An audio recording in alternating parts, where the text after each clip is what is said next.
Space, the final frontier. These are the films of the Starship Enterprise, its big screen mission to explore strange new worlds, to seek out new life and new civilizations, to boldly go where no TV show has gone before.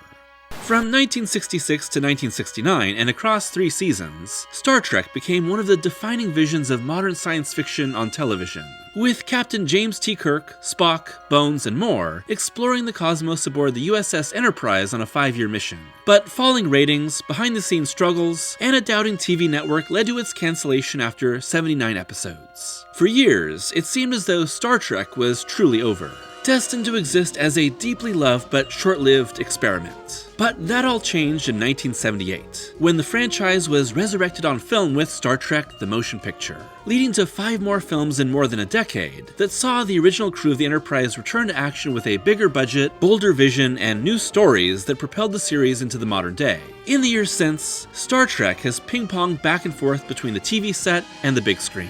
And while Trek will always primarily be a vision for television, the series would have truly been dead if it weren't for these films. But what does Trek mean when adapted for film? From its rocky relaunch to its new highs, to its embarrassing stumbles, to its fitting end to the TOS crew, let's boldly go into the history of the original motion picture era of Star Trek.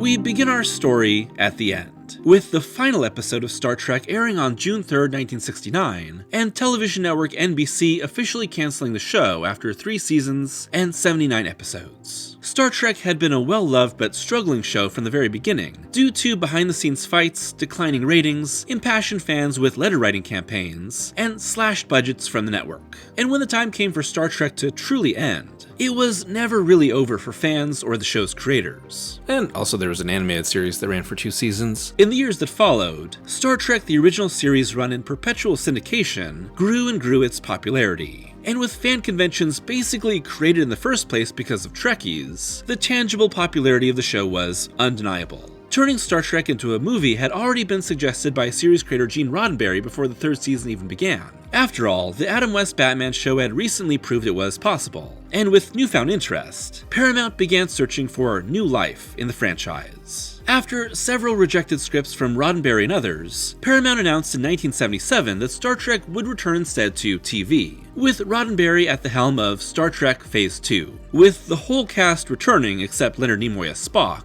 who had been battling Paramount and Roddenberry over merchandising rights. But that was scrapped too, despite scripts being written and actors being cast, as it was decided that the 2-hour pilot episode, then titled In Thy Image, would be reworked into a feature film.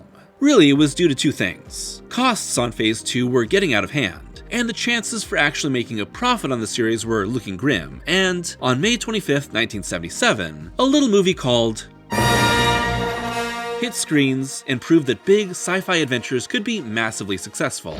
Travel forward with us, 300 years into the future, to confront the greatest mystery ever to threaten mankind. We are aboard a huge starship called the Enterprise. This is the return of Captain Kirk. On March 28, 1978, Star Trek: The Motion Picture was officially announced by Paramount as moving into production by frequently featured player on this channel, Michael Eisner, then president of Paramount Pictures. Eisner announced that the film would be directed by Robert Wise, already a 35-year veteran in the industry who had made classics including The Day the Earth Stood Still, The Haunting, and The Sound of Music. Not only that, but Eisner also announced the film would have a $15 million budget, surpassing Fox's $11 million budget for Star Wars. If you're at all familiar with the history of Star Trek the TV show, you'll not be surprised to hear that there was controversy and infighting from the very beginning of the film's production. Harold Livingston, who rewrote the early Phase 2 script into the film, constantly fought with Roddenberry over the script, which Livingston was given sole credit for. There were a lot of different voices that helped shape the motion picture, but it was still Gene Roddenberry's baby at this point, with his script notes and pushback against Paramount keeping the movie as a much more cerebral experience about exploring vast concepts that challenge our understanding of the universe. Star Wars was the reason why Star Trek was given new life in the first place, but the film's approach was much more in line with 2001: A Space Odyssey. The motion picture picks up sometime after we last saw the crew of the Enterprise, with our cast of characters having all carried on with their lives, largely separate from each other. Kirk is now a Starfleet admiral. Spock has returned home to planet Vulcan to purge all emotions in the Kolinar ritual. Bones has retired to get drunk and listen to a lot of disco apparently, and generally everyone has moved up in the Starfleet ranks and away from the Enterprise, which has undergone a massive refit. Perfect timing for a new, much more detailed and big budgeted design,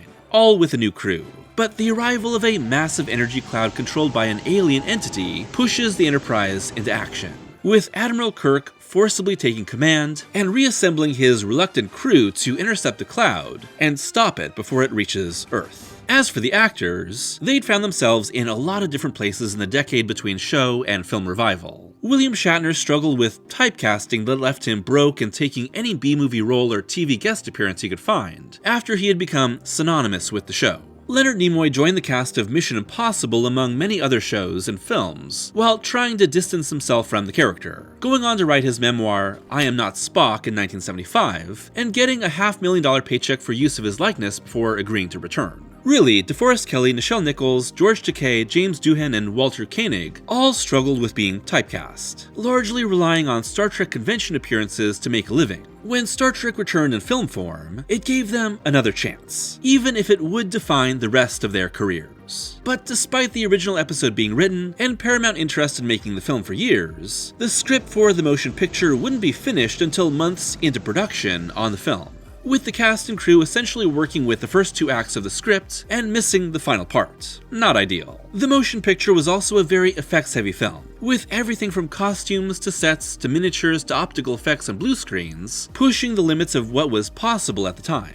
But when combined with the unfinished script, a lot of Wise's time directing consisted of filming reaction shots of the crew, watching something unfold on screen but not knowing what it actually was. The massive amount of post-production combined with a very messy filming experience, and overall difficulty in even getting the film started in the first place, meant that Star Trek's first trip to the big screen cost $44 million. Way bigger than Eisner's original announcement, and an out-of-control ride that couldn't be reined in by Jeffrey Katzenberg, who Eisner had appointed to keep the movie under control. Still, the motion picture looks amazing. It's also visually out of step with both the show that came before and every movie that came after. The interiors of the Enterprise are very soft and modern. The crew is decked out in pastel gabardine with shoes sewn into their pants, and no pockets. It's the future, dang it. We don't need to carry anything. And those security guards dressed like old-timey football players is certainly a choice. It all screams 70s, and has a sort of yacht rock aesthetic that contrasts hard against the outer space elements, which I find to be really cool psychedelic cinema, all drawn out in very lengthy sequences that become stranger and stranger, climaxing with Spock's solo spacewalk into this giant vagina, space cloud. At 2 hours 10 minutes and with a plot that's largely about bringing the crew back together, and a long journey into Voyager, the motion picture is a very slow and methodical movie. It's as much about the discovery and understanding of this alien life form as it is about reveling in its effects and budget that were now possible for the franchise. I know that when you watch TOS these days, it's mostly available in the remastered version with improved effects. But when you see how outer space was originally brought to life, you see the limitations from time and money. So going from that to this is like experiencing Plato's allegory of the cave but with sick-ass spaceships. So yeah, the crew got a little carried away with showing it all off, and a 4-minute sequence devoted to slowly revealing every inch of the new Enterprise is overkill, but I kinda dig it. If you got it, flaunt it, right? Thankfully, Jerry Goldsmith's majestic new score really sells the scope of this movie. That very methodical pacing carries on throughout the rest of the film. A lot of this movie consists of the crew talking about Voyager, getting closer to Voyager, talking about getting closer to Voyager, going inside Voyager, and talking about going inside Voyager. What I find interesting is that this slow and contemplative pacing is not the style of TOS at all. The show is a pretty fast-paced adventure with just enough time for the metaphors and social commentary underneath to shine through. The motion picture is all ideas, with the set pieces and very light action in service to them. It's really all about mankind coming face to face with something much bigger and more complex than them, and our ability as a species to transcend ourselves, as it's revealed that Voyager is actually the real-life Voyager 1 space probe, launched by NASA in real life in 1977. gaining intelligence and returning to Earth to understand its maker before transcending to a higher level of reality. NASA, JPL, and sci-fi writer Isaac Asimov all consulted on the film. The idea that humanity has created something that surpassed us and represents a new plane of existence means that maybe humanity itself can continue to grow. Even with Roddenberry's aspirational vision of Earth and Star Trek, Voyager is the idea that there is still so much further we can go. And I think that's really cool. Easily the most esoteric idea within Star Trek on film. And with Voyager abducting and assimilating crew member Ilea, played by Persis Khambatta, who was originally hired to play the role in the Phase 2 TV show, and her estranged love interest Captain Decker, played by Stephen Collins, both assimilated into Voyager and becoming a higher being together, the motion picture is really about wanting to get it on with space. And frankly, I'm here for it. With Voyager stopped and all those pesky new characters eliminated, Kirk and crew are free to resume their adventures on board the Enterprise. The ambition was clear. This was just the start of many new voyages. So after all that, the cancellations, the failed restarts, the troubled revival, Star Trek the Motion Picture made $139 million worldwide, including a then record opening weekend of $11.9 million. Paramount and the people behind Star Trek were right all along. There was a rabid fan base around the world waiting for the series to return. However, general audience and fan reception to the film at the time was tepid, and Paramount executives were unhappy with its ballooning budget and unwieldy pace, which they mostly blamed on Roddenberry's continued interference. If Star Trek were to continue on the big screen, things needed to change, and the result was one of the most beloved stories in franchise history. Beyond the darkness, beyond the human evolution, is Khan, a genetically superior tyrant. Exiled to a barren planet, banished by a starship commander he is destined to destroy. Left for dead, he has survived. Shortly after the release of the motion picture, Gene Roddenberry submitted a script for a sequel centered on the crew traveling back in time to stop the assassination of JFK. But Paramount, unhappy with Roddenberry's involvement, rejected the script and made sure that Roddenberry was no longer a producer on the Star Trek films moving forward, and was instead given a role as consultant, which essentially meant he had no power over production anymore. In his place was producer Harve Bennett, brought on board to make a sequel for way less money, and watching every episode of the show for the first time in preparation. It occurred to me that it was a trinity, said Bennett, literally a triangle of Kirk at the top, Spock, Bones. That these three men represented the dimensions of the show. Logic from Spock, passion from Bones. And there's Kirk who has to say, we have to do it this way. I accept logic, I myself am passionate. I resolve these conflicts. And so I determined immediately that 2 had to be a story about that trinity. It was also Bennett that chose Space Seed as the basis of the show because of the true threat represented by Ricardo Montalban's Khan, almost overcoming that trinity in his bid to take over the Enterprise. From there, the final film that would become The Wrath of Khan went through many drafts, with Nimoy in particular not wanting to return to the franchise. Bennett then brought on board director Nicholas Meyer, who went on to rewrite the previous drafts in 12 days, including killing off Spock to appease the in-limbo Nimoy. There's a few things that immediately set Wrath apart from the motion picture. Paramount was adamant about making a sequel for way less, and by the end, the film cost $12 million to make. Next, Meyer was heavily inspired by nautical stories, describing the film and his vision for Trek in general as Horatio Hornblower in space, citing C.S. Forester's naval books as inspiration for the story and aesthetic, and in turn, making the design of the Enterprise's interiors, the crew's uniforms, and the submarine-like combat between the Enterprise and Reliance all reflect the Navy. It's a pretty stark change from the first film's pastel psychedelia, but this would go on to define the following 4 films. I guess it was just time for a rebranding at Starfleet. Composer James Horner also created a new bombastic score that feels appropriately tense and nautical. Apparently, Roddenberry was unhappy with the general direction of it all, but was ignored. He also leaked news of Spock's death, necessitating a rewrite. Wrath of Khan continues on with our crew in charge of the Enterprise, but seeking to train a younger generation to continue on in their stead. But when the USS Reliant is taken over by Khan and his people, the villain is set on a crash course of revenge against Kirk, who he blames for the death of his wife and people when the planet they were placed on was destroyed shortly after being sent there. This revenge story intersects with the Starfleet science team working on the Genesis device, a bomb designed to terraform uninhabitable planets, with the team including Kirk's old love interest Dr. Carol Marcus, and the adult son he never knew they had together, David. It's a big, operatic story full of melodramatic moments all larger than life, but from truly fantastic performances by Shatner, Nimoy, Kelly, and Montalban. Wrath of Khan frequently references classic works of literature. A Tale of Two Cities informs Spock's self-sacrifice for the crew. Moby Dick parallels Khan's Ahab-like self-destructive path of revenge on his own white whale. It's a film that isn't really speaking to a specific social issue, but instead a personal, emotional one. The unrelenting toll of time on all of us. Let's just get this out of the way right here. The Wrath of Khan isn't just one of the greatest Star Trek movies, it's one of the best science fiction films of all time.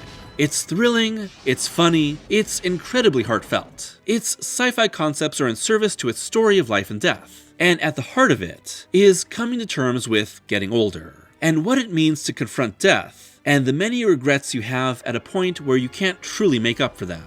Everything in Wrath of Khan revolves around this.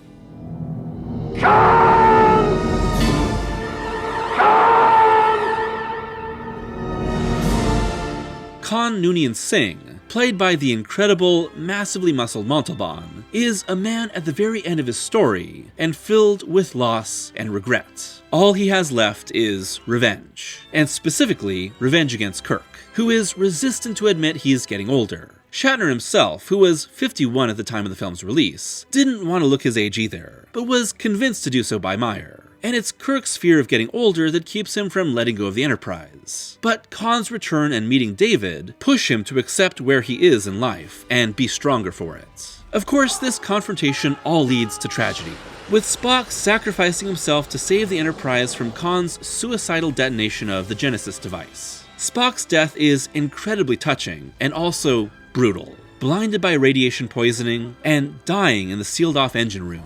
There's no better send-off to the character than to reaffirm his logical and emotional connection to Kirk and the Enterprise. I have been, and always shall be, your friend. The very end of the movie, showing that sunglasses case they eject him in landing on the newly reborn planet, was added after initial test screenings showed the original ending, with Spock truly dead, as simply too much of a downer. When combined with Bennett having Nimoy do a mind meld on McCoy in a last-minute improv, the door was left open for Spock to return, with the actor finally realizing he'd like to be part of the franchise going forward during filming. It's a great play to keep the sequels going, but for me, it's very important to the larger idea of this film, the renewal of life in the shadow of death. Young.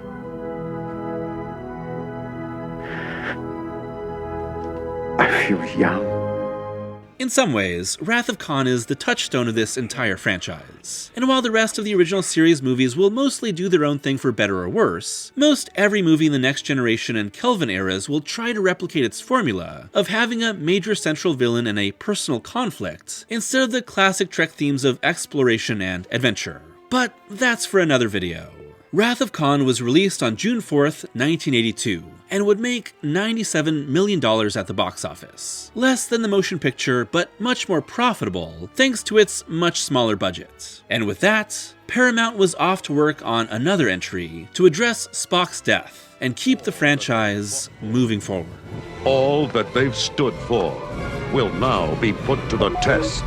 Star Trek III, The Search for Spock. In what becomes a trend in basically every franchise retrospective I make, the success of Khan meant that Paramount immediately went to work to make the next movie as fast as possible. And this time, it would be Leonard Nimoy in the director's chair. After all, Spock was dead, so he had plenty of time on his hands, right? The Search for Spock, written by producer Harve Bennett, picks up almost immediately after the end of Khan, with the Enterprise returning to dock and the crew mourning the loss of their friend. Soon, Bones begins acting strangely and speaking with Spock's memories, revealing that the Vulcan had transferred his spirit, or Katra. Katra. Yeah, your spirit, your being, that part of you that says, yes, I can. Sammy Davis had it. So I listened to my Katra, and now what? I'm dominating the dojo. To him before his death. Meanwhile, Saavik and David explore the newly born Genesis planet and find a young version of Spock there. reborn without his soul and growing older alongside the increasingly unstable planet. And so the race is on to restore Spock and stop an arriving Klingon war party who want to use Genesis as a weapon. So how is the search for Spock after the series' high point of Khan? Well, to quote the last 9 lines of So Cold by Breaking Benjamin, it's alright. Nimoy's film is absolutely big and bombastic, with high stakes and thrills, but it's also very repetitive and doesn't have much to say. This is a film that's just about getting Spock back and not much more. And while there's some tension to that, we're obviously getting the character restored by the end of the movie, which sucks some of the excitement out of it all. And while future films will make more of this, the death of David at the hands of the Klingons and the recasting of Saavik, now played by Robin Curtis after Kirstie Alley declined to return, really undoes a lot of Khan's work on moving these characters forward in their lives and relationships. It's really Star Trek, the search for the status quo. There are, however, a few notable aspects of Search for Spock in the larger series. This is the first time the Enterprise is ever destroyed, with the crew self-destructing it to take out their enemy, and the whole sequence being an awesome effect thanks to industrial light and magic. It's also the first time the Klingons are villains on film, giving them much more time after their brief appearance in the motion picture, alongside the brand new Bird of Prey ship. And in the end, Kirk's fight with Kruge, played by a wonderfully cartoony Christopher Lloyd, and revenge for his son, is a really fun finale. I have had enough of you! And the reunion of Spock and Kirk is very satisfying after everything they've been through. Gene Roddenberry apparently leaked the Enterprise's destruction to fans, spoiling a surprise kept out of the marketing. The Search for Spock was released on June 1st, 1984, and made a solid $87 million against its $16 million budget. And with the Enterprise crew reformed, there was no slowing down this franchise on film. And soon, TV once again.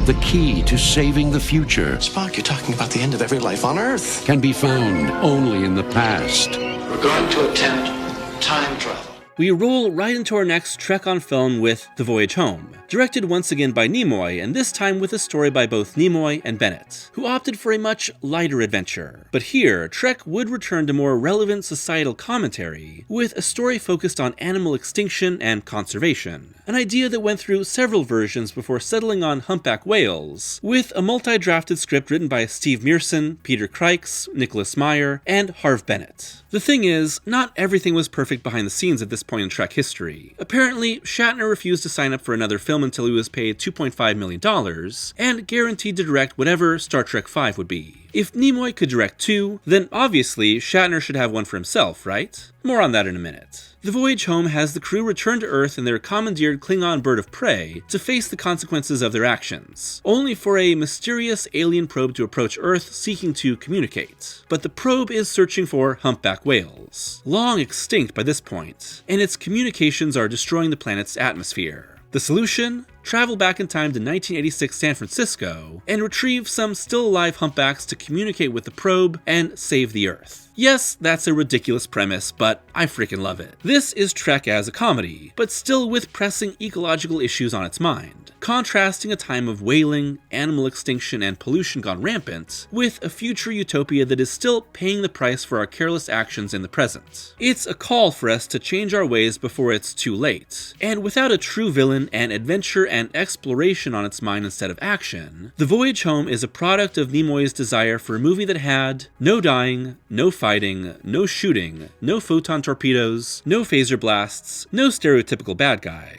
I wanted people to really have a great time watching the film, and if somewhere in the mix we lobbed a couple of big ideas at them, well, then that would be even better. I would say this is the most TV episode-like movie of the franchise, maybe matched only by something like Star Trek Beyond decades later. And I really mean that as a compliment. Trek has a long history of time travel stories going all the way back to the first season of TOS, and that continues here, just with a bigger budget and scope. It's also the first of these movies to really give every returning character something to do, as this fish-out-of-water story splits up the crew to each complete an objective in San Francisco that will repower the Bird of Prey and prepare the ship to house the whales. Kirk finally has a love interest in Dr. Gillian Taylor. Spock is coming to terms with his emotions. Bones is the real source of comedy as the future Doctor appalled by our barbaric practices. Scotty and Sulu are in search of creating transparent aluminum, and Uhura and Chekhov try to swipe some nuclear power. made more complicated by Chekhov's ridiculous Russian accent.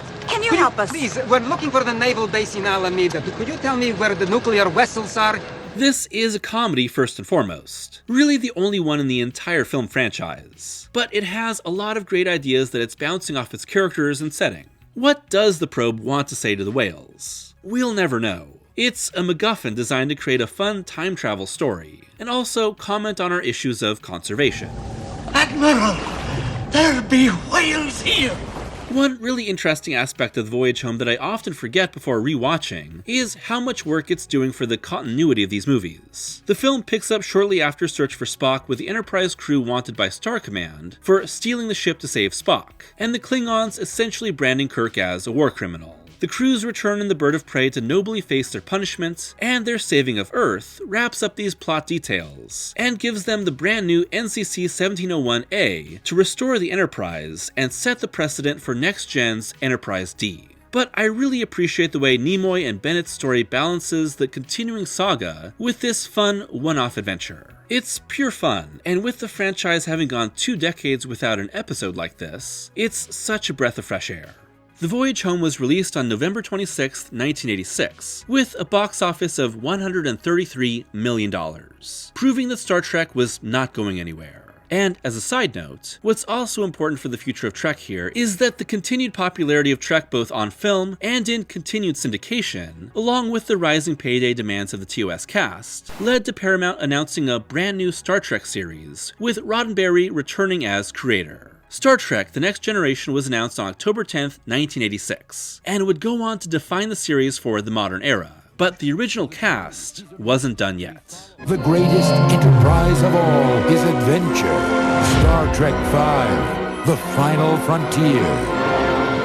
So remember that favor Shatner was owed? Well, the bill came due in Star Trek V, The Final Frontier. The Final Frontier was first born out of William Shatner's criticism of Christian televangelists, finding these get-rich-quick preachers pulling money out of countless people's pockets by saying they were speaking God's word to them through the TV to be total scum, leading to an outline by Shatner that had a televangelist-like zealot lead the crew to what he thinks is God, only for it to actually be Satan, and the Enterprise needing to escape hell. Well, obviously that didn't happen, but the general idea of a zealot and his deluded faith was reworked by Harve Bennett and a screenplay by David Lowery, not the Green Knight guy. And what is there to really say about The Final Frontier besides that this is a total vanity project for Shatner? That's obvious from the moment we see Bill free solo climbing El Capitan in Yosemite by himself. Alex Honnold, eat your 21st century heart out. From there, we come to learn about Spock's previously unknown half-brother, Sybok, a renegade Vulcan who takes hostages and eventually takes the Enterprise to reach the center of the galaxy and meet God.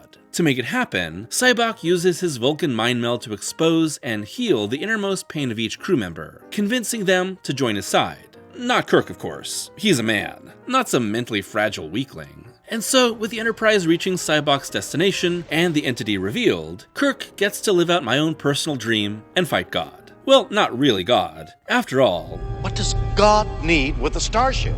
Years later, Shatner would say about the film, I didn't get the help I needed in allocating my budget. So when it came to shooting the ending, needing a good villain and lots of computer graphics, I had run out of money. Sorry about that. I had to use footage that I had already shot and spit on it a lot. I wanted to give the audience earth-breaking granite monsters spewing rocks and fire. Instead, I had a few pebbles in my hand that I threw at the camera. Well, Bill, there's a lot more wrong with Final Frontier than the ending. It's pretty boring and Kirk really gets elevated above everyone else here. But the push and pull between Shatner's ego, his rightful place as one of the pillars of the franchise, and everyone else has been there since the beginning. When you think of public perception of the TOS movies, especially in the late 80s and early 90s.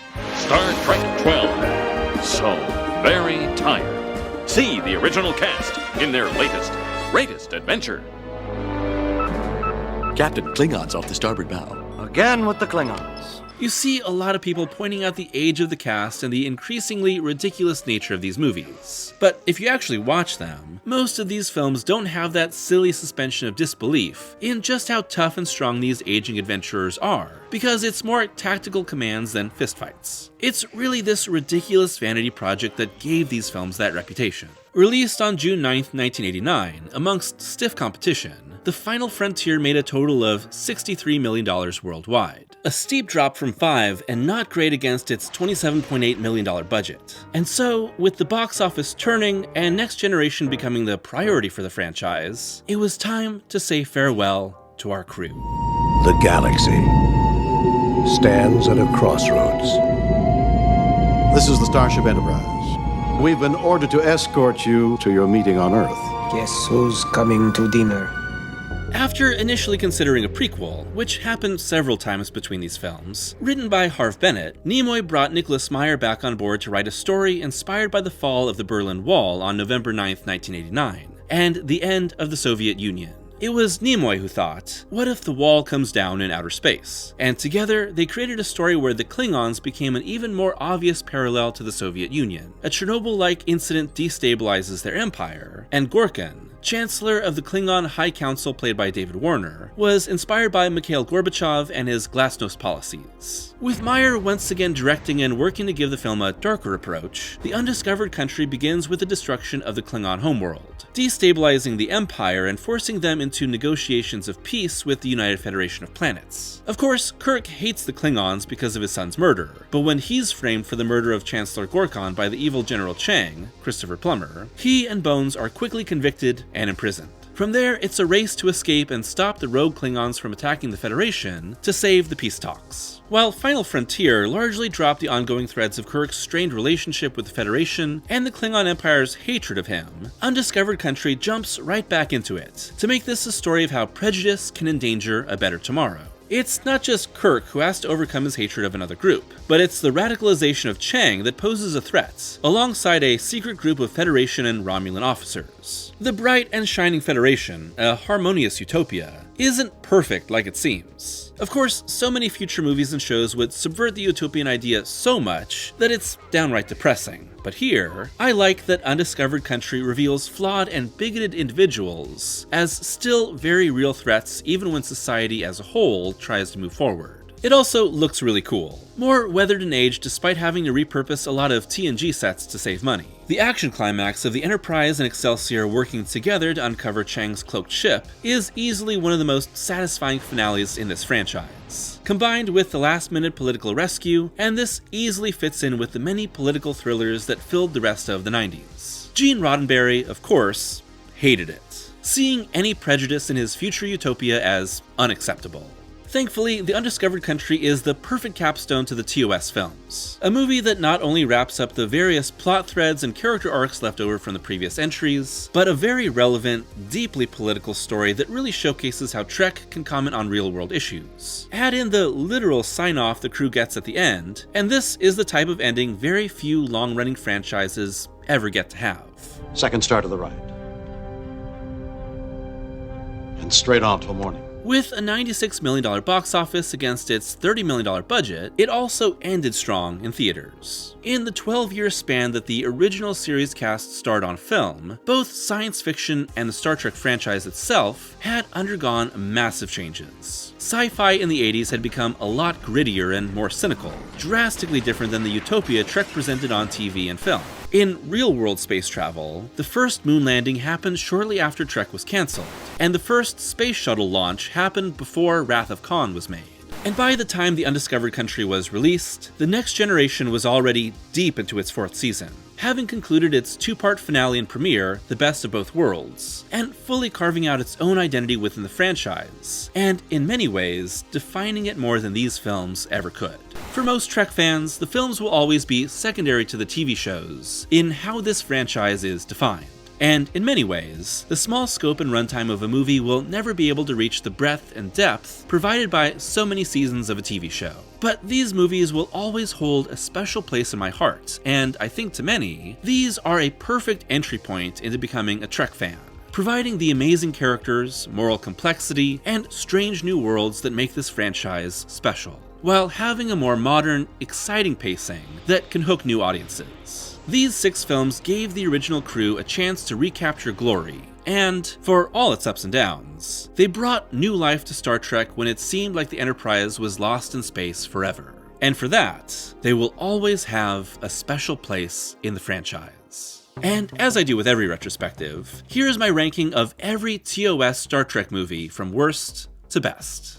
At 6, Star Trek V: The Final Frontier. It had been a long time since I'd seen this one, but upon rewatch for the retrospective, The Final Frontier is not the disaster I remember it being, but it's still so weak. This is a total vanity project for Shatner, with a shaky plot and a terrible payoff to its central mystery. The hook of Spock's villainous half-brother being a zealot exploiting people's traumas and faith is a cool concept, but the actual encounter with supposedly God, only to be a big old space guy, is pretty terrible and undoes any good work the movie had done before. Final Frontier is frequently mocked and used as an example of Shatner's vanity in the role of Kirk, but it's more campy fun and less boring slog. If this was just another episode in one of the shows, it would be one of the weakest of most seasons, but mostly forgotten. At 5, Star Trek III: The Search for Spock. I liked this way more on this rewatch than ever before. I'm not crazy about the stuff on the Genesis planet, or how the movie is essentially a rejection of Wrath of Khan's insistence that the characters need to move forward with their lives, but it's got great direction by Nimoy, and I really enjoy the interplay between its central characters. And of course, the self-destruction of the Enterprise is a huge moment that had never been done before, making it monumental before this happened quite a few more times in the franchise. There's a lot of cool ideas, and I like Kirk's fight with Kruge in the finale, even if I think killing off David and bringing back Spock is essentially just a movie fully focused on returning the status quo.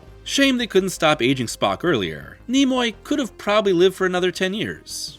At 4, Star Trek: The Motion Picture. Immaculate, slow space vibes. The motion picture is essentially one long journey into a cosmic uterus, and while the movie is kinda infamous for just how methodical it is, and how often it's simply in love with the effects and models on screen, I really enjoy this psychedelic, pure 70s sci-fi trip that has very little in common with how future Trek movies would become more and more action-oriented. It's very purposefully weird and high concept, because it all revolves around intersecting with and understanding a higher being, and even though this movie really is too slow, it's a fun trip.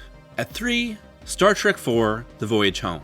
Star Trek is just as good a comfort watch as it is a compelling drama, and this is the ultimate Trek comfort watch. The Voyage Home has all the big sci-fi concepts and commentary you want, but it's more about the characters and becomes more and more of a comedy as it goes along, establishing the big and scary stakes in the future, which is essentially the motion picture all over again, and then moving away from them for hijinks in the past. While it's a movie that has a lot in common with City on the Edge of Forever and a piece of the action, there's not much like it in Trek on film, making it really special in the larger scope of the franchise. At 2, Star Trek VI: The Undiscovered Country. Such a banger. The Undiscovered Country is pure Trek, all about its ideas and politics first, with the action and sci-fi in total service to that, and still incredibly entertaining throughout. I think that confronting Kirk's prejudice against the Klingons, and his grief over his son's murder at their hands, retroactively makes movies like Search for Spock better, and really helps tie all of these movies, which were already closely interlinked, even tighter together. This is a wonderful send-off to the TOS crew, and a great way to end their era, as we see how the landscape of the universe changed for the next generation. And at number 1, Star Trek II: The Wrath of Khan. A movie that's about getting old and facing the past, just with spaceships and death and battles and amazing jackets. Wrath of Khan is near-perfect sci-fi as a way to externalize a stage of life you don't see much of in blockbuster movies. I love the tension here, and having Khan and Kirk never actually meet face-to-face, but instead only through screens on their ships, works way better than it ever should. It's tragic and hopeful, with an innate vulnerability that I think most other Star Trek movies don't have, as the franchise and the actors become less interested in letting themselves be seen as this human again. Shatner, Montalban, Nimoy, and basically everyone here is knocking it out of the park in a story that has come to define this franchise. After 6 movies, Kirk, Spock, and crew may have been finished on film, but they were now part of a much wider world. And when the next generation came to the end of their time on TV, Star Trek would soon be back on film.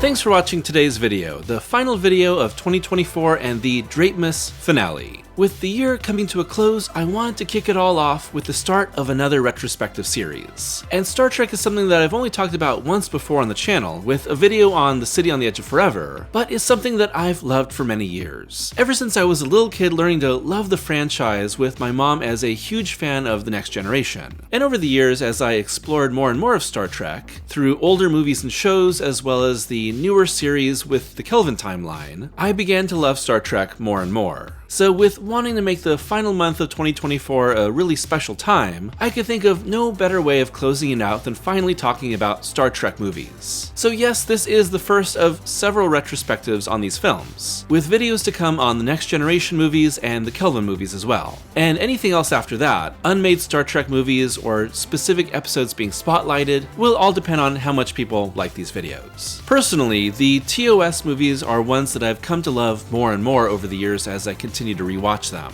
And rewatching all of them for this retrospective really highlighted just how much I love these movies. They're warm and comforting and exciting, and quite a few of them have really interesting ideas. I think on this rewatch I liked all of them more than I ever have before, with even something like The Final Frontier not being absolutely terrible like I remembered it, and The Undiscovered Country probably being the one that I appreciated more than ever. I'd love to hear your thoughts on Star Trek overall, as well as your thoughts on the TOS movies in particular. How would you rank them? What do you think of them in the larger context of the series? And what your favorite Star Trek movie is out of all of the ones that have been made so far. As always, a huge thank you to my patrons for their continued support. And if you'd like to be a patron, it's only $1 a month for early access to every video and exclusive Patreon-only reviews, with a Patreon-only Q&A closing out 2024 this month. So until next time, I hope that you have a great new year and live long and prosper.